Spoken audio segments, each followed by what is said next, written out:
दोस्तों, भारत को खतरनाक एडवांस नए विमानों की सख्त जरूरत को देखते हुए भारत का रक्षा मंत्रालय अपनी पूरी ताकत लगा रहा है। इस दमखम को और सक्रियता को इसी से समझा जा सकता है कि इंजन को लेकर विमान निर्माण में आ रही दिक्कत को लेकर वो शांत नहीं बैठा है, बल्कि मजबूत कदम उठा रहा है।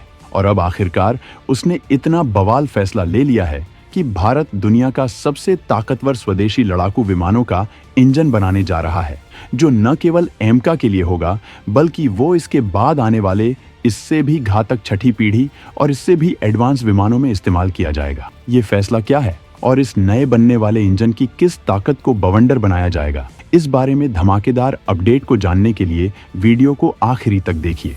और आगे बढ़ने से पहले डीआरडीओ के समर्थन में वीडियो को लाइक जरूर करें। 5वीं पीढ़ी के विमानों के इंजन के बेहद करीब पहुंच गया भारत। विशाल बजट के साथ देरी खत्म करने के लिए लिया बड़ा फैसला। विदेशी पार्टनर के साथ जीटीआरआई बनाएगा सबसे ताकतवर इंजन। अमेरिकी कंपनी की इंजन सप्लाई में देरी की वजह से भारत सरकार ने बहुत बड़ा फैसला किया है, जिसके तहत वो अब तक इंजन के लिए किए जा रहे काम में बड़ा बदलाव करने जा रही है। अभी तक एमका विमानों को देखते हुए नया स्वदेशी इंजन बनाने को लेकर प्रोजेक्ट तैयार किया जा रहा था और ऐसी स्कीम थी कि इसे आने वाले ज्यादा एडवांस विमानों, मतलब छठी पीढ़ी के विमानों के लिए विकसित करके ज्यादा ताकतवर बनाया जाएगा। लेकिन सरकार ने अब फैसला बदल लिया है, जिससे कि इंजन के लिए ये दिक्कत आने वाले विमानों में न हो और सप्लाई चेन दमदार तरीके से बनी रही है और सेना को दमदार स्वदेशी विमान मिलते रहे हैं। भारत को इसके लिए विदेशी पार्टनर की जरूरत है, जिससे जल्द ही करार होगा। भारत का मकसद है कि वो इस बार अमेरिका से भी ज्यादा ताकतवर इंजन बनाएगा, जिसकी ताकत देखकर पूरी दुनिया की आंखें फटी रह जाएंगी, क्योंकि ये इंजन छठी पीढ़ी और उससे भी एडवांस विमानों के लिए होगा। इस इंजन की ताकत और इसे हासिल करने के लिए बनाई गई अब तक की सबसे मजबूत रणनीति के बारे में हम आपको जरूर बताएंगे। लेकिन इससे पहले हम आपको स्वदेशी इंजन हासिल करने के भारत के संघर्ष की कहानी बताना चाहेंगे।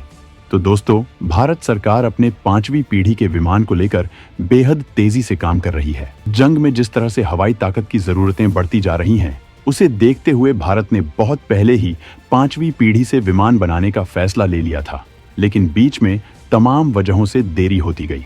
आखिरकार इंजन पर बात अटक गई, जबकि भारत ने खुद के दम पर दुनिया की सबसे घातक स्टेल्थ तकनीक को विकसित किया है। लेकिन तमाम ताकत झोंकने के बाद भी स्वदेशी इंजन नहीं बन पाया, क्योंकि फाइटर जेट का इंजन बेहद मुश्किल चीज है। केवल गिनती के देश ही इस तकनीक पर पकड़ बना पाए हैं। भारत अपने जिस इंजन को विकसित कर रहा था, वो बिना किसी मदद के बनकर तैयार तो हुआ है, लेकिन फाइटर जेट को उड़ाने में सक्षम नहीं है। इस मामले में हो रही लगातार देरी को देखते हुए सरकार ने किसी देश के साथ इंजन के लिए करार करने का फैसला किया था और फ्रांस की सफ्रान और ब्रिटेन की रोल्स रॉयस के साथ बात चल रही है। जीटीआरई की तकनीक का अध्ययन करके रक्षा मंत्रालय को अपनी रिपोर्ट तैयार कर रहा है। उम्मीद है कि फ्रांस की सफ्रान के साथ सौदा किया जाएगा। परमाणु परीक्षण के बाद दुनिया भर के प्रतिबंधों की वजह से भारत को किसी भी देश ने हथियारों की तकनीक देने से मना कर दिया था। ऐसे में गैस टरबाइन रिसर्च एस्टेब्लिशमेंट ने इस इंजन पर खुद ही काम करना शुरू किया था, जिसमें तमाम तकनीकियों, पैसा और वक्त लगाने के बाद भी ये इंजन इतना काबिल नहीं हो पाया था कि ये फाइटर जेट को उड़ा सके। हालांकि इस मिशन को फेल मान लिया गया था। 2011 में जारी की गई CAG रिपोर्ट कई लोगों के लिए चौंकाने वाली थी, क्योंकि इसके मुताबिक तमाम लागत और टाइम खर्च करने के बाद भी 6 में से केवल 2 टारगेट पूरे हो पाए थे। CAG ने कहा कि इंजन का वजन ज्यादा था और कंप्रेसर, टरबाइन और इंजन कंट्रोल सिस्टम जरूरत के हिसाब से तैयार नहीं हो पाया था।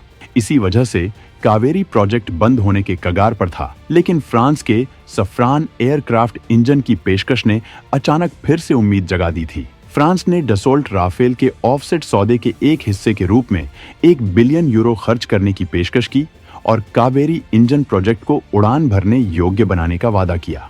आखिरकार 20 नवंबर 2016 को अच्छी खबर आई, जब डीआरडीओ के एरोनॉटिक्स क्लस्टर के महानिदेशक CP रामनारायणन ने बताया कि कावेरी के लिए फ्रांसीसी कंपनी सफ्रान एयरक्राफ्ट इंजन के साथ सौदा किया गया था। इंजन की जांच आकलन करने वाले फ्रांसीसी विशेषज्ञों ने कहा है कि इंजन को उड़ाने योग्य बनाने के लिए केवल 25 से 30% ज्यादा काम करने की जरूरत है। दोस्तों, मौजूदा कावेरी इंजन 46 के एन थर्स्ट जनरेट कर सकता है, जो आफ्टर बर्नर सेक्शन के साथ 73.6 के एनथर्स्ट जनरेट कर सकता है, जो फाइटर जेट के लिए सूटेबल नहीं है लेकिन अनमैन्ड कॉम्बैट एरियल व्हीकल के लिए बिल्कुल फिट है। इसमें बदलाव करके 57 के एनथर्स्ट जनरेट करने की स्कीम पर काम किया जा रहा था, जो आफ्टर बर्नर सेक्शन के साथ 90.6 के एनथर्स्ट जनरेट करता, जो तेजस MK1 फाइटर जेट के लिए बिल्कुल फिट होगा। जबकि फिलहाल इन स्वदेशी विमानों में इस्तेमाल किए जा रहे अमेरिकी इंजन F404I N20 से बहुत ज्यादा है, जो कि 84 के N क्लास का थर्स्ट जनरेट करता है। GTR-E और फ्रांस की कंपनी के साथ मिलकर इस इंजन में किए गए सुधारों के बाद इसे तेजस MK1 और स्वदेशी UCAV में इस्तेमाल करने का मकसद था। लेकिन अब इस फैसले पर बहुत बड़ा बदलाव किया गया है, जिससे इंजन के मामले में अमेरिका की हेकड़ी निकल जाएगी, क्योंकि इस साल के बजट में रक्षा मंत्रालय ने केवल इंजन के लिए $2 बिलियन का बजट DRDO को दिया है। 5वीं नहीं, 6ठी पीढ़ी के एडवांस इंजन बनाएगा भारत। एमका के बाद लगातार घातक विमानों पर दिया जोर। भारत पहले एमका के लिए इंजनों को बनाना चाहता था, लेकिन अब उसने फैसला बदल लिया है, जिसके बाद विदेशी पार्टनर का काम और बढ़ जाएगा, जबकि भारत की कंपनी इसमें साथ मिलकर काम करेगी। ये नया बनने वाला इंजन इतना ताकतवर होगा कि ये 5वीं तो क्या 6ठी और उससे भी एडवांस पीढ़ी के विमानों को उड़ाने में सक्षम होगा और दुनिया का सबसे ताकतवर इंजन होगा। इसकी आफ्टर बर्नर कैपेसिटी को और ज्यादा बढ़ाया जाएगा, जबकि इससे पैदा होने वाली गर्मी के वितरण को मैनेज किया जाएगा। इंजन के डिजाइन में भी बड़े बदलाव किए जाएंगे, जिससे इसे एडवांस विमानों में इनबिल्ट करने में कोई दिक्कत ना हो। वहीं स्टेल्थ तकनीक को कोई नुकसान ना हो, क्योंकि स्टेल्थ तकनीक में विमानों की डिजाइन और इसके मटेरियल पर खास ध्यान दिया जाता है। वहीं इसके फ्यूल को भी तैयार किया जाता है, जिससे कि इससे निकलने वाले धुएं की वजह से ये रडार की पकड़ में ना आए। इसी तरह के सुधार इस नए इंजन में किए जाएंगे। भारत को इसके लिए बड़ा बजट खर्च करना पड़ेगा, क्योंकि उसे विदेशी एक्सपर्ट्स हायर करने होंगे। लेकिन भारत इस कवायद के बाद ऐसा इंजन बना सकेगा कि उसके बाद उसे कई दशकों तक इंजन की कोई दिक्कत नहीं होगी, जबकि भारत इसमें सक्षम होने के बाद लगातार नए इंजन और जरूरत के हिसाब से अपडेशन करता रहेगा और भारत को विमान बनाने में सप्लाई चेन की दिक्कत खत्म हो जाएगी। भारत इस वक्त अपनी हवाई ताकत को लेकर बेहद संजीदा है, क्योंकि चीन पाकिस्तान का गठजोड़ उसे पीछे धकेलने की कोशिश कर रहा है। लेकिन भारत खुद का खुद से विमान बना रहा है, जो बहुत बड़ा चीज है। जबकि पाकिस्तान भीख में मिले पैसों और चीन के विमानों को खरीदने के कवायद पर ऐंठा जा रहा है, लेकिन वो ये नहीं जानता कि भारत का आने वाला एमका पूरी दुनिया में हवाई ताकत का खेल पलट कर रख देगा।